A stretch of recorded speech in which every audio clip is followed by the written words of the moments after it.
हाय listeners, आपका स्वागत है रेडियो द्वारका में। आज हमारी टीम आई है सेक्टर 12 में गणेश टेम्पल पे। यहाँ पर national institute of Indian classical dance ने एक ओपन स्टेज का कार्यक्रम रखा है जहाँ पर क्लासिकल डांस और म्यूजिक होगा और इस कार्यक्रम का नाम है समर्पण एक कोशिश। आइए लेके चलते हैं आपको इस कार्यक्रम में।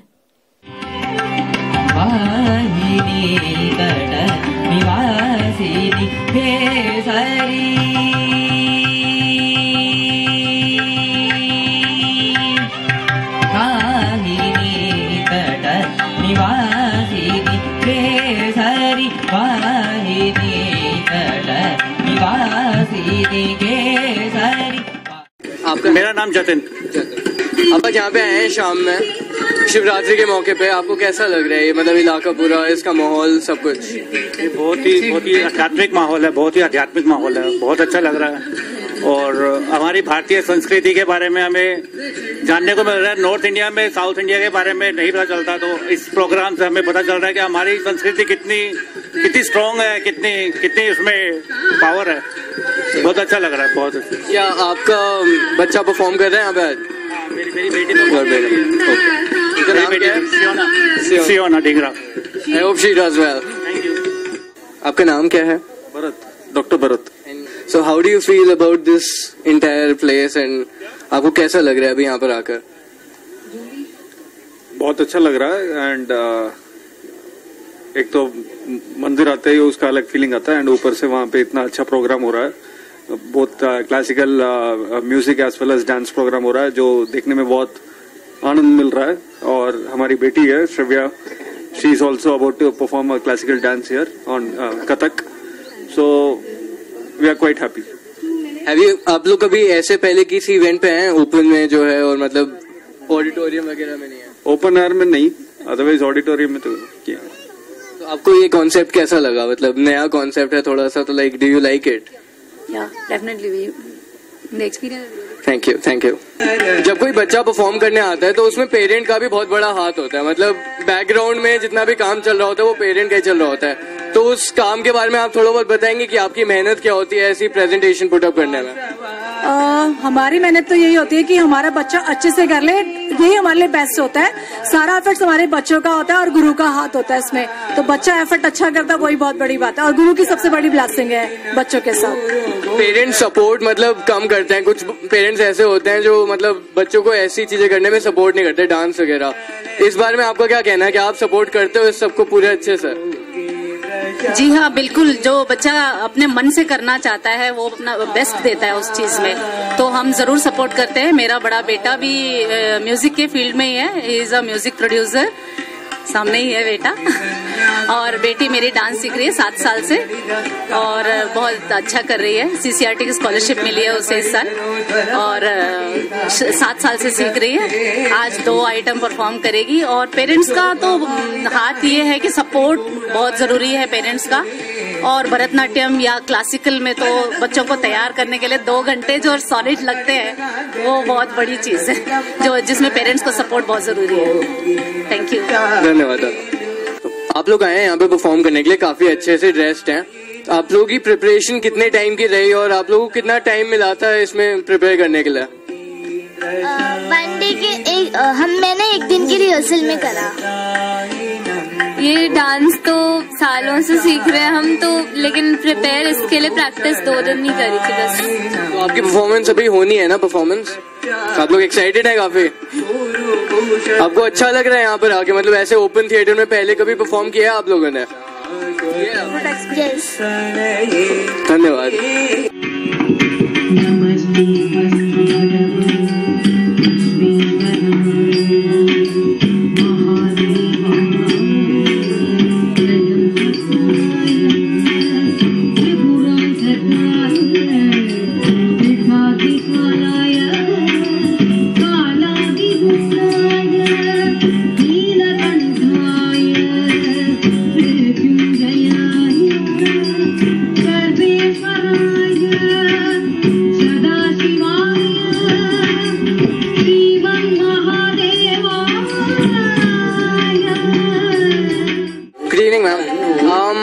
तो आपको मतलब ऐसे ओपन थिएटर वाले कॉन्सेप्ट में how do you enjoy the मतलब जो शो है, डू यू लाइक इट? आपको अच्छा लग रहा है? देखिए, जो हमारा धर्म और संस्कृति है उसको हमारा संगीत और नृत्य बचाए रखा है। इस बात से सिद्ध हो रहा है कि जो ओकेजन है उसमें कितने छोटे छोटे बच्चे हैं और वो अपने नृत्य से, उसको नृत्यांजलि से, संगीतांजलि से वो अपना जो जिसे कहते हैं जल प्रवाहित करते हैं शिव के ऊपर, तो वो अपनी हाजिरी इस चीज से दे रहे हैं। और सबसे अच्छी बात है इस जनरेशन में जो क्रियात्मक है उनसे कहिए सिर्फ जल चढ़ाइए और घर में आके बैठ जाइए, तो उनको उसका भावार्थ नहीं पता चलता है। लेकिन स्रोत को याद रखना, संगीत को याद रखना, सुर लय ताल में याद रखना और किस ओकेजन में क्या करना है, तो इसका मतलब हमारा नृत्य संगीत इस चीज को बचाए हुए, हमारी संस्कृति को बचाए हुए और हमारे धर्म को बचाए हुए। और ऐसी जगह पे जहाँ पे वो आवरण हो, जैसा वातावरण हो, उस वातावरण में वो चीज की जाए तो बहुत अच्छा लगता है। हम जैसे सारे शिवालयों में करते हैं, खजुराहो महोत्सव में करते हैं, तो वो ऐसे ही खुली जगह होती है। अभी मोडेरा फेस्टिवल में जहाँ सूर्य मंदिर है, तो क्या होता है जो जगह है उस स्थान की वाइब्रेशन अलग होती है और नृत्य और संगीत उसमें जब बात का समावेश होता है तो उसको और भी आनंदमय कर देती हैं और जो दर्शक हैं उनके भी भाव वही रहते हैं। तो मेरे क्यों लगता है कि आने वाली जनरेशन के लिए और आज की जनरेशन के लिए बहुत अच्छी चीज है कि महोत्सवों को ऐसे स्थान पे करें जहां दर्शक स्वतः आए, उनको उनकी भावनाएं उसके प्रति श्रद्धा में हो। तो मैं बहुत बहुत शुभकामना देती हूँ बच्चों को भी और आयोजकों को भी और खासकर नीरजा को जिन्होंने इतना स्टेप लिया कि इस जगह पे उन्होंने ऐसा किया और बच्चों के अंदर आगे रहेगा कि कल को वो कहीं और व्यस्त हो या और दूसरे लोगों, लेकिन परंपरा को चलाने वाली जो मंदिरों का नृत्य शैली है उसको पुनः मंदिर में, हमारे गुरुजी ने, जितेंद्र महाराज जी ने जो कथक में नृत्य शैली मंदिरों की थी उसको पुनः मंदिर में करने का किया। तो बद्रीनाथ, केदारनाथ, 12 ज्योतिर्लिंग हम लोगों ने उस चीज को बहुत किया। तो मुझे ये आनंद आ रहा है कि ये जनरेशन भी उस चीज को आगे ले जा सकेगी। किसी न किसी को तो पहल करना ही पड़ता है, किसी न किसी को तो पहल करना ही पड़ती है। और मुझे अच्छा लगा क्योंकि हमने ये वाली श्रृंखला बहुत पहले शुरू करी थी कि मंदिरों में नृत्य करना। दिल्ली में ऐसा होता ही है, दिल्ली में ऐसा अभी हमने देखा, हम लोगों ने छतरपुर में शुरू किया था। गुरुजी ने बहुत पहले, बाबा छतरपुर जी वाले नागपाल बाबा ने ये परंपरा शुरू करवाई थी। फिर हम लोगों ने बिरला मंदिर में किया और अभी हम लोगों ने अक्षरधाम में भी ये शुरू करा है। तो यहाँ पे भी ज्योतिर्लिंग में 12 ज्योतिर्लिंग में नृत्य किया, फिर कैलाश मानसरोवर में नृत्य किया। तो ये सब हम लोगों की उपलब्धियां हैं मंदिर नृत्य शैली को लेके, क्योंकि हमारा नृत्य बनारस घराने का है। लेकिन आज यहाँ द्वारका में देखा तो लगा कि इस शहर में भी एक अलग जग गया है, तो जानकर बड़ा अच्छा लगा। क्योंकि जैसे नलिनी जी ने बताया, संस्कृति ही हमारी पहचान है और संस्कृति का प्रतिबिंब है कला। तो what else we can present as Natyanjali to Lord Shiva on such an occasion? वैसे आज शिवरात्रि का महोत्सव के दिन यहाँ पे गणेश टेम्पल पे हो रहा है ये प्रोग्राम, इसके बारे में आपको कुछ कहना है? गणेश जी तो शिव जी के सबसे प्रिय पुत्र है और वैसे भी प्रथम पूजनीय है और मतलब गणेश जी के दरबार पे है तो उनका शिव परिवार ही है, इसीलिए एक तरह से अपने परिवार की पुत्र अपने परिवार के इस समारोह को आनंद ले रहे हैं। और ये वाली बात है ना, celebrating the marriage ceremony of their father and mother, it's like something like modern people can think of. धन्यवाद मैम। परमार्थी को केवल 1 रुपए प्रतिदिन का आपका योगदान भी द्वारका को इस तरह साफ सुथरा और सुंदर बनाए रखने में काफी सहायक सिद्ध होगा। धन्यवाद। आपका यहाँ पे जितने भी बच्चे परफॉर्म करने आए हैं उनके लिए कोई मैसेज है, कोई कुछ कहना चाहते हैं आप उन बच्चों से? ऐसा है कि यदि हमारी आने वाली पीढ़ी हमारी भारतीय संस्कृति से इस प्रकार परिचित हो जाए तो भविष्य बच्चों का उज्जवल है, हमारी भारतीय संस्कृति का उज्जवल है। और देखा जाए तो देश का भी एक प्रकार से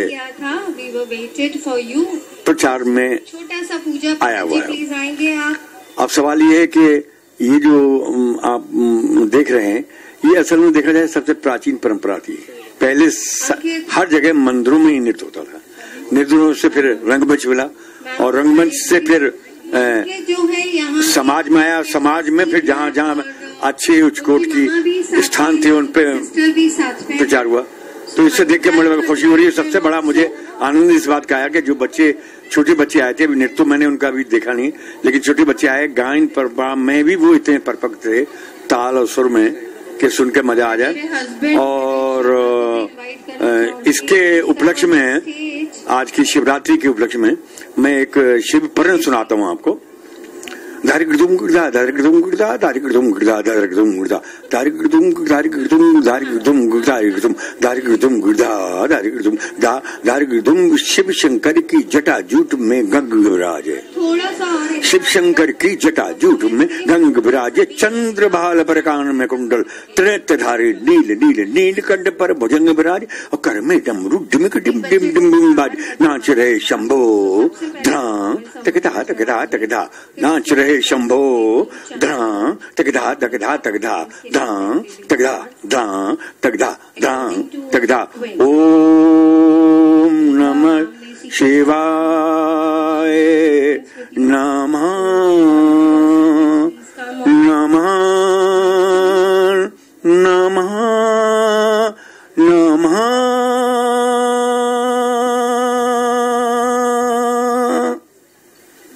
That deserves a round of applause, guys. Everyone. That was beautiful. Thanks a lot. धन्यवाद, बहुत बहुत धन्यवाद।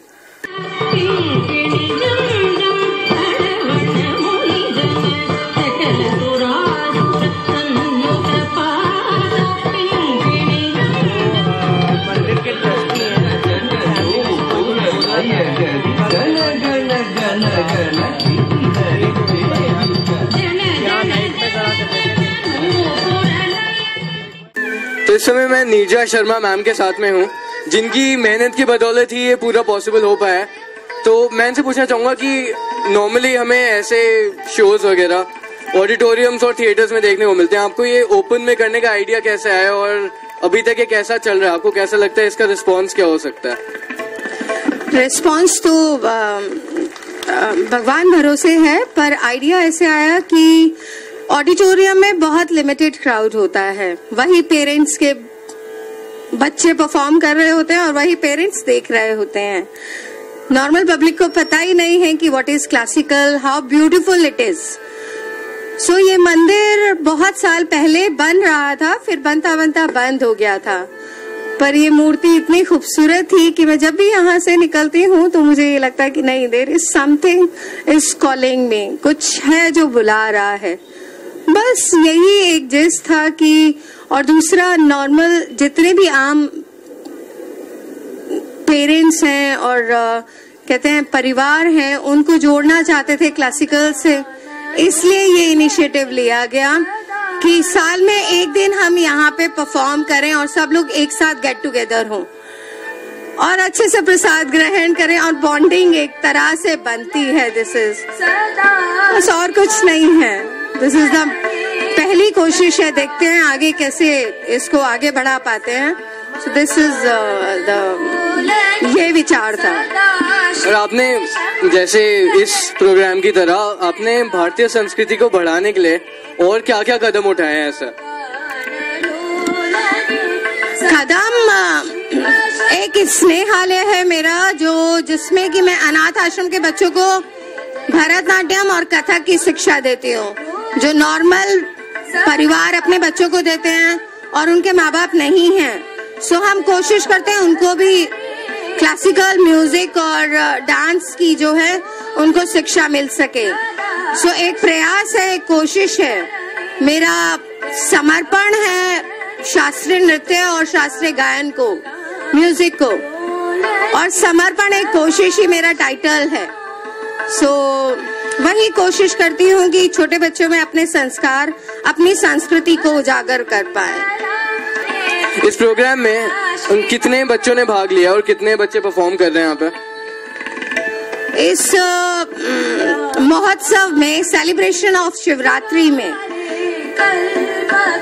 30 से 32 बच्चों ने भाग लिया होगा। कुछ ग्रुप्स आए हैं, म्यूजिक का ग्रुप है, डांस कथक का ग्रुप है, एनसीआर से आए हैं और लखनऊ और जोधपुर से भी आए हैं। सो आई वांट कि ऑल ओवर इंडिया से और इंटरनेशनल से आने वाले टाइम में यहाँ पे सब लोग आके परफॉर्म करें और ये इसी तरह से फ्लरिश होता रहे। एंड आई एम हैप्पी कि यहाँ पे कम से कम 200-250 लोग बाग हैं यहाँ जो यहाँ इस महोत्सव को सराहने आए हैं और देखने आए हैं। I'm feeling so happy and blessed with Vinayak Siddhi temple. They blessed me. The God has blessed me and blessings on us. हम सभी पे उनकी हमेशा कृपा बनी रहे। बस यही प्रार्थना है भगवान से। हम भी आशा करते हैं कि आपकी ये कोशिश सफल हो। धन्यवाद। हाँ, आपका नाम जान सकता हूँ मैं आपका? विधु बोहरा। विधु बोहरा। आपने बताया आप इनकी जो स्थापना जिन्होंने करी थी इस मंदिर की, उनकी परिवार से काफी टाइम से जुड़े हुए हैं आप। तो अभी नीरजा मैम ने हमें थोड़े टाइम पहले बताया था कि मंदिर ये बनते बनते बीच में काफी डिले हो गया था, काफी टाइम के लिए रुक गया था इसका बनना। तो उसके बारे में आप थोड़ा बहुत बता सकते हैं, क्योंकि इतना सुंदर मंदिर, इतना अच्छी मूर्ति के साथ भी उसको इतने साल बन गए बनने में, और तब जाके द्वारका में ऐसा कुछ प्रोग्राम हो पा रहा है। तो उसके बारे में आप थोड़ा बहुत हमें बता दीजिए। देखिए, ये मूर्ति खुद अपने में ही एक अद्भुत मूर्ति बनी थी, जो पूरे दिल्ली और एनसीआर के अंदर ऐसी गणेश जी की कोई मूर्ति नहीं है, और शायद मुंबई में भी नहीं है इतनी बड़ी मूर्ति। इस मूर्ति की अद्भुत जो स्थापना हुई, उसके पीछे एक इंसान है जिन्होंने इसके लिए बहुत मेहनत करी। वो है श्री देवकीनंदन कालरा जी। वो गुजर गए, लेकिन जब 23 सितंबर 2012 को इसकी मूर्ति के लिए उन्होंने स्थापना करी, ये उनके दिल से बहुत जुड़ी हुई थी।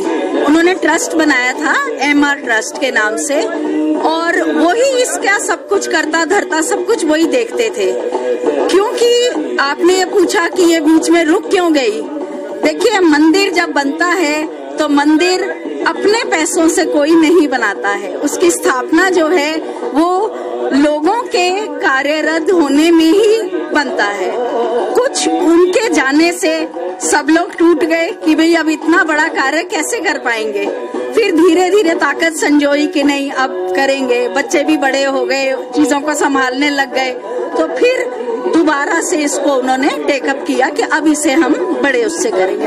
अब अच्छा यही हो कि जितने भी यहाँ जैसे अभी प्रोग्राम ऑर्गेनाइज हुआ है, हम चाहेंगे कि यहाँ और भी अच्छे प्रोग्राम ऑर्गेनाइज होते रहें, और ये आपका जो NICD जो है ये इसको ऑर्गेनाइज कर रही है, और भी लोग करें, और डोनेशन का भी इसके अंदर कोई प्रावधान रखें, जिससे कि इस मूर्ति की जो स्थापना हुई है, जितने दिल से हुई है, वो ये ना हो कि वो काम रुक गया। क्योंकि जिस इंसान ने इतनी मेहनत करी, उसकी मेहनत प्रभु के दरवाजे पर जाने के बाद कम नहीं होनी चाहिए और बढ़नी ही चाहिए। और ये मूर्ति एक मूर्ति ही नहीं है, इसमें हम सबके सेंटिमेंट्स जुड़े हुए हैं, और हम खुद ये चाहेंगे जितने भी लोग हैं उन सबसे मैं रिक्वेस्ट करूंगी, द्वारका के प्रवासी हो या द्वारका के बाहर के प्रवासी हो, जितने भी हो, वो सब अगर मिलजुल करके यहाँ योगदान देंगे।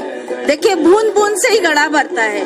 जरूरी नहीं है कि लाखों में दान दिया जाए, कुछ चंद रुपए भी अगर आते हैं, कुछ चंद, और उसमें दिल से भावना जो आती है, रुपयों के साथ में जो भावना आती है, वो बहुत मायने रखता है। और करने वाला तो सब भगवान है, वो करता धरता जो है वो ऊपर ही बैठे हैं, वो सब करेंगे, लेकिन हमारा सहयोग इतना होना चाहिए कि हम इसके लिए कुछ करने में हम लोग जुड़े कम से कम। बस, धन्यवाद मैम।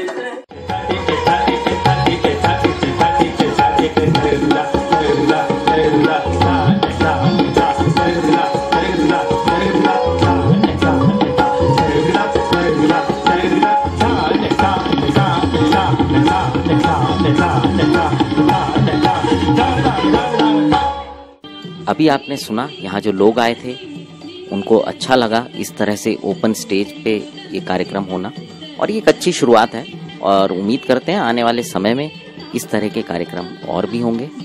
सुनते रहें रेडियो द्वारका, एक कदम कल की ओर।